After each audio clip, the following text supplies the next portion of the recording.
Hello everyone, once again welcome back to my channel loan moratorium Vijay talks. आप जैसा कि बहुत दिनों से इंतजार कर रहे थे कि सुप्रीम कोर्ट में क्या सुनवाई हुई, कैसे हुआ, क्या नहीं हुआ, उसके बारे में जानने के लिए आप बड़ी बेसब्री से इंतजार कर रहे थे, तो आपका इंतजार अब खत्म हुआ। और कल भी कोर्ट में सुनवाई हुई थी जो कि वो अडजॉर्न हो गई थी, टल गई थी, इसलिए फिर मैंने वीडियो नहीं डाला कि बेकार में क्यों वीडियो डाला जाए जब इसमें खाली वो हो गया। तो मैंने फिर पब्लिक कमेंट एक कर दिया था कि भाई अडजॉर्न हो गया है। वीडियो शुरू करने से पहले आपसे निवेदन है, आप चैनल को लाइक, सब्सक्राइब और शेयर जरूर करें और बेल आइकन को जरूर दबाएं, ताकि ये जो इतने इम्पोर्टेंट इन्फॉर्मेशन जो आपकी लाइफ को चेंज कर सकती है, जो आपकी लाइफ में इतने इम्पोर्टेंट हैं, ये आपको मिलते रहें। और शेयर भी इनको जरूर किया करें। आप जैसे और पता नहीं कितने भाई हैं जो परेशान हैं, दुखी हैं, जो रिकवरी एजेंट जिनको दुखी करते हैं, तंग करते हैं, परेशान करते हैं पैसे के लिए। पैसे हो तो ठीक, नहीं हो तो बस फिर तो पूछो ही मत। ये रिकवरी एजेंट गैर कानूनी तरीके से तरह तरह के हथकंडे, ट्रिक्स अपनाते हैं आप लोगों से पैसे लेने के लिए। तो इन सब का आपको जवाब सुप्रीम कोर्ट ने आज क्या कहा और इन रिकवरी एजेंट से कैसे मिलना, इनको टैकल करना है, ये थोड़ा बहुत आज इसमें मैं बताऊंगा। बाकी रिकवरी एजेंट्स के लिए इनसे कैसे निपटा जाए, इसके लिए पूरा एक विस्तार से वीडियो मैं अगले वीडियो में जरूर डालूंगा। तो दोस्तों, शुरू करने से पहले मैं सबसे इम्पोर्टेंट न्यूज़ आपको बता दूं। आज सुप्रीम कोर्ट में बहुत देर से सुनवाई इसकी शुरू हुई। इससे पहले कई इंपॉर्टेंट केसेस थे, सुप्रीम कोर्ट उनको देख रहा था। जस्टिस अशोक भूषण इस केस को जो मुख्य इसका देखते हैं जजेस, वो कई बेंचेस में बैठते हैं। तो फिर उन्होंने आफ्टर लंच इसको रख लिया था। तो फिर आफ्टर लंच तीन जजेस की बेंच ने हमारे केस को सुना। पहले आपको पता ही है, जस्टिस अशोक भूषण, तीसरे हैं श्री आर सुभाष रेड्डी और चौथे हैं मिस्टर शाह। इन तीन जजेस की, सुप्रीम कोर्ट के जजेस ने हमारे केस की सुनवाई की। सुप्रीम कोर्ट ने तुरंत इसमें कार्रवाई करने के लिए कहा उनको कि भाई आप 1 महीना ले चुके हो धीरे धीरे करके, अभी तक भी पब्लिक के लिए आपने कोई भी सही पॉलिसी नहीं बनाई। ये तो सुप्रीम कोर्ट ने खुद इंटरिम ऑर्डर दे रखा है कि 3 नवंबर तक कोई भी कार्रवाई नहीं करेगा, कोई भी बैंक, कोई भी एनबीएफसी, कोई भी फाइनेंस कंपनी अपने एसेट्स को एनपीए घोषित नहीं करेगी, अर्थात ईएमआई के लिए फोर्स नहीं करेगी। उनके रिकवरी एजेंट आपको बार बार फोन करके घर आके तंग नहीं कर सकते, ऐसा सुप्रीम कोर्ट के इंटरिम ऑर्डर ने कहा है। 3 सितंबर को ये कहा गया था, इंटरिम ऑर्डर दिया गया था, वो अभी तक लागू है, वो 3 नवंबर तक लागू है। अभी सुप्रीम कोर्ट ने सुनवाई 2 नवंबर तक के लिए रख ली है। सुप्रीम कोर्ट ने मोटा मोटा आपको बता दूं, ये कहा है कि भाई आप एफिडेविट पे एफिडेविट ला रहे हो, सुप्रीम कोर्ट में दे रहे हो, आरबीआई लेके आ रहा है, बैंक से लेके आ रहे हैं, गवर्नमेंट लेके आ रही है, लेकिन हम इनका रिजल्ट देखना चाहते हैं। हम आपके एफिडेविट्स का वेलकम करते हैं। गवर्नमेंट ने जो कहा कि हम ब्याज के ऊपर ब्याज नहीं लेंगे, कंपाउंड इंटरेस्ट हम छोड़ देंगे, तो हम उसका रिजल्ट ग्राउंड पर देखना चाहते हैं। आपने अभी तक उसको इम्प्लीमेंट क्यों नहीं किया, अभी तक उसको लागू क्यों नहीं किया? अभी तक बैंक के किसी भी ब्रांच में जो लोन का इंटरेस्ट पे इंटरेस्ट काटा गया है, अभी तक वो रिवर्स क्यों नहीं हुआ, या वो कटना बंद क्यों नहीं हुआ, ऐसा सुप्रीम कोर्ट ने कहा।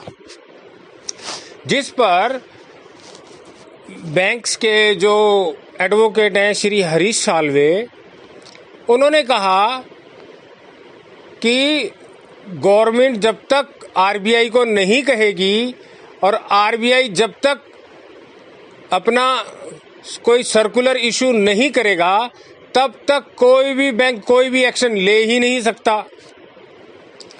इस पर गवर्नमेंट के जो वकील हैं श्री तुषार मेहता जी, उन्होंने कहा कि गवर्नमेंट ने पहले ही आदेश दे दिए हैं, लेकिन अभी आरबीआई ने सर्कुलर नहीं निकाला कि भाई बैंकों को किस तरह से, जो पैसे से तंग हैं, जो लोन नहीं चुका सकते, जो ईएमआई नहीं दे सकते, उनको किस तरह से राहत देनी है, ब्याज तो माफ करना ही है, लोन रिस्ट्रक्चरिंग करके भी उनको राहत पहुंचानी है, इसका अभी सर्कुलर ही नहीं बैंक को मिला। आरबीआई ने कहा कि सभी बैंक्स की सभी ब्रांचेज में रिस्ट्रक्चरिंग और लोन वेवर, ब्याज की माफी, जो ब्याज के ऊपर ब्याज और ये अंधाधुंध पेनल्टियां लगाई हैं, इसकी माफी के ऊपर हर ब्रांच में काम होना चाहिए। तो इस पर फिर हरीश साल्वे जो बैंकों के वकील है, उन्होंने कहा सर ये बहुत बड़ा वर्कलोड है, एक आम आदमी जो 2 करोड़ से नीचे जिसने लोन लिया है, इनकी संख्या बहुत ज़्यादा है। हम अपर लिमिट बताते हैं 15 नवंबर तक हम इसको लागू कर देंगे। 15 नवंबर तक हम सबका जो ब्याज है वो माफ़ी कर देंगे, लोन रीस्ट्रक्चर कर देंगे। इस तरह से तरह तरह की बातें सभी के वकील ने कही। कपिल सिब्बल जी भी थे, उन्होंने भी कहा। पी चिदम्बरम जी शॉपिंग मॉल्स के लिए, जो नहीं चल रहे शॉपिंग की शॉप्स, उनके लिए अपीयर हुए थे। ऐसे ही कई इसमें पटिशन दायर थी।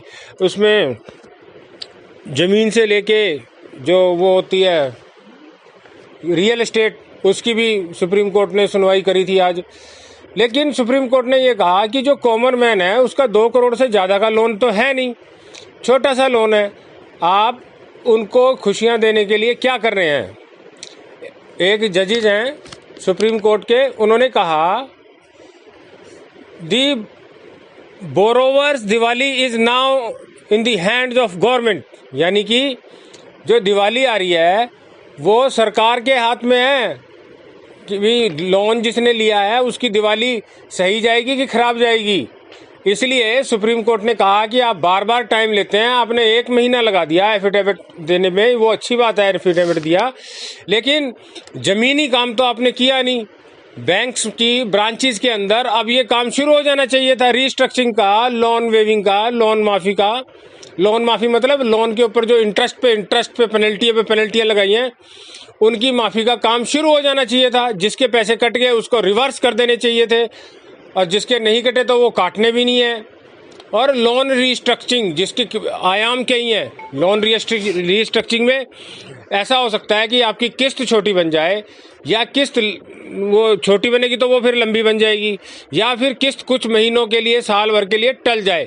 सेंट्रल गवर्नमेंट ने कहा है, केंद्र सरकार ने कहा है कि हम 2 साल तक का भी रिस्ट्रक्चर दे सकते हैं, यानी 2 साल तक भी अगर कोई ईएमआई नहीं दे पाया, उसका काम खराब हो गया, तब भी हम उसका लोन रिस्ट्रक्चरिंग कर देंगे।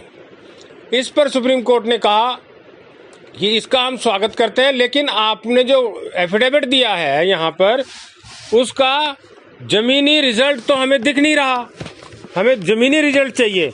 इसलिए सुप्रीम कोर्ट ने फिर अगली सुनवाई 2 नवंबर तक के लिए तय कर दी है, और 2 नवंबर को कहा है कम बैक विद एप्रोप्रिएशियस पॉलिसी, यानी कि आप 2 नवंबर को वापस आएं और एक अच्छी पॉलिसी जो लोगों को राहत दे सके, ऐसी आप बना के आइए। इसके अलावा दोस्तों, मैं बहुत सारे मेरे पास मेरे व्हाट्सएप पे मैसेज आ रहे हैं, मैं आपको कोई ये डॉक्यूमेंट चाहिए, आपको कोई और इन्फॉर्मेशन चाहिए, आईबीसी बिल चाहिए, तो कुछ भी आपको लीगल डॉक्यूमेंट चाहिए तो मेरे व्हाट्सएप पर आइए। मैं व्हाट्सएप अपना इसमें भी दूंगा, कमेंट बॉक्स में भी दूंगा। आपको उसमें बताया जाएगा कि इन रिकवरी एजेंट से ये जो इलीगल ये रिकवरी करने के लिए आते हैं, घरों में गाली गलौज करते हैं, फोन पे गाली गलौज करते हैं, इनको अथॉरिटी भी नहीं है, ये गैर कानूनी है। जिस हिसाब से ये लोन रिकवरी के लिए जबरदस्ती जबरन हमारे घर आते हैं, जबरन हमें फोन करते हैं, ये बिल्कुल ही गैर कानूनी है। इसमें भी सरकार की कई गाइडलाइन है, उसके बारे में मैं आपको जागरूक करूंगा, बताऊंगा। उसके लिए आप मेरे व्हाट्सएप पर आइए, आपको डिटेल में उसमें बताऊंगा। और अभी आने वाले टाइम में मैं एक वीडियो सिर्फ इसी चीज पे बनाऊंगा कि इन गैर कानूनी रिकवरी एजेंट्स जो गैर कानूनी वसूली करते हैं, इससे आप कानूनी रूप पर कैसे अपने आप को बचा सकते हैं, इनसे कैसे आप ही भारी पड़ेंगे इन रिकवरी एजेंट्स पर कानूनी रूप से। सरकार ने आपकी सुरक्षा के लिए कई कानून बनाए हैं, सरकार ने भी बनाए हैं और कोर्ट ने भी बनाए हैं। तो आप धैर्य रखें, हौसला रखें। सुप्रीम कोर्ट 2 नवंबर को जरूर, हमें अभी भी ये खुशी की ही बात है, अभी भी सुप्रीम कोर्ट ने बैंक्स, एनबीएफसी, फाइनेंस कंपनी को ही लताड़ लगाई है, आरबीआई को ही लताड़ लगाई है, और 2 नवंबर को भी सुप्रीम कोर्ट जरूर हमें इससे भी कोई बड़ी वो खुशखबरी सुनाएगा। सुप्रीम कोर्ट ने कहा भी है कि आप ठीक से पॉलिसी बनाइए, ग्राउंड पे रिजल्ट दिखाइए, नहीं तो फिर सुप्रीम कोर्ट कोई लॉ बना देगा, कोई ऑर्डर पास कर देगा इन आरबीआई और बैंक्स के खिलाफ। अच्छा दोस्तों, गुड बाय, जल्दी मिलेंगे एक नए वीडियो नई इन्फॉर्मेशन के साथ।